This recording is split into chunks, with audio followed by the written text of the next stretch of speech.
field. This was the scene just a few moments ago as the Pittsburgh faithful were fired up by the hometown Steelers taking the field. There, the Denver Broncos. The first game's out of the way. Time to buckle down for the long season ahead, and we're off in week 2. And a fair catch signaled for and taken successfully.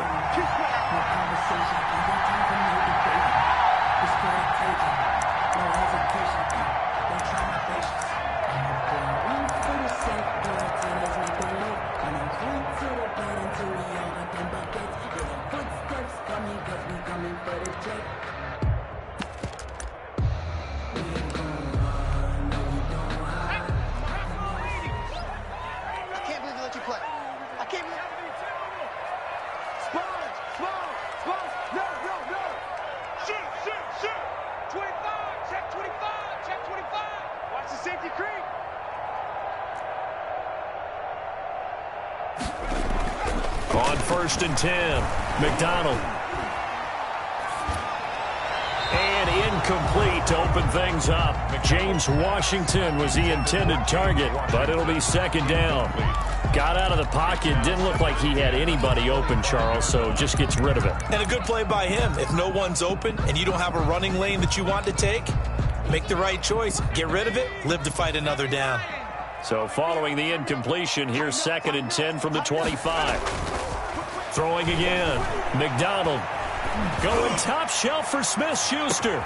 It's caught inside the 25.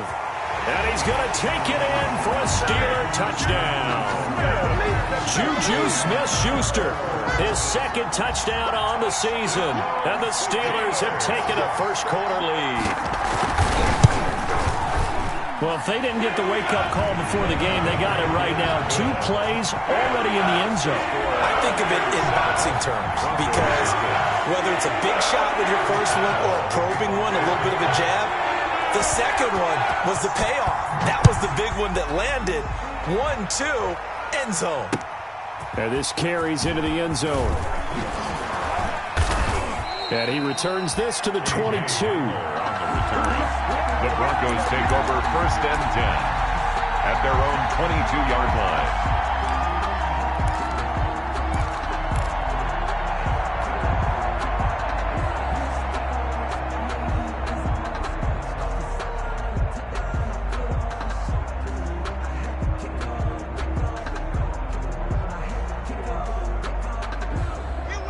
Lock and the Broncos going to come up 1st and 10 at their own 22.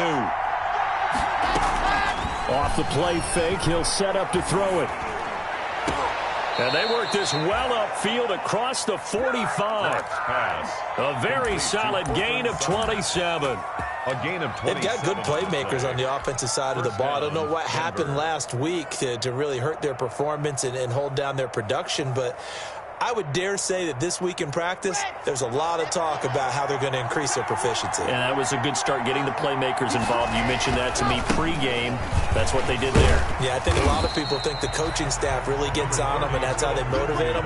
Most of these guys are self-motivated. They have a lot of pride in their performance. A gain of a yard. Well, partner, I don't think it's any secret that any running back wants to be able to see a hole open so that he can gallop through it. But in this case, he had to slow down. There was really no hole there, and he took a big hit in order to get that 1 yard.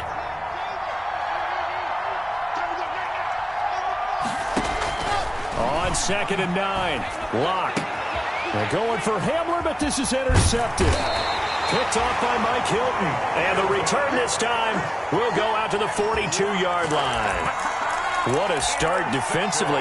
Your offense goes out, gets the touchdown, get the interception. Just perfect. How about the discipline that they showed on defense? Because after the offense scored to go up 7-zip, you would think they might be a little extra aggressive trying to get back at them. Instead, they read their keys well. When they took the shot downfield, they were more than prepared for that one. And he'll get this up past the 45 to the 47.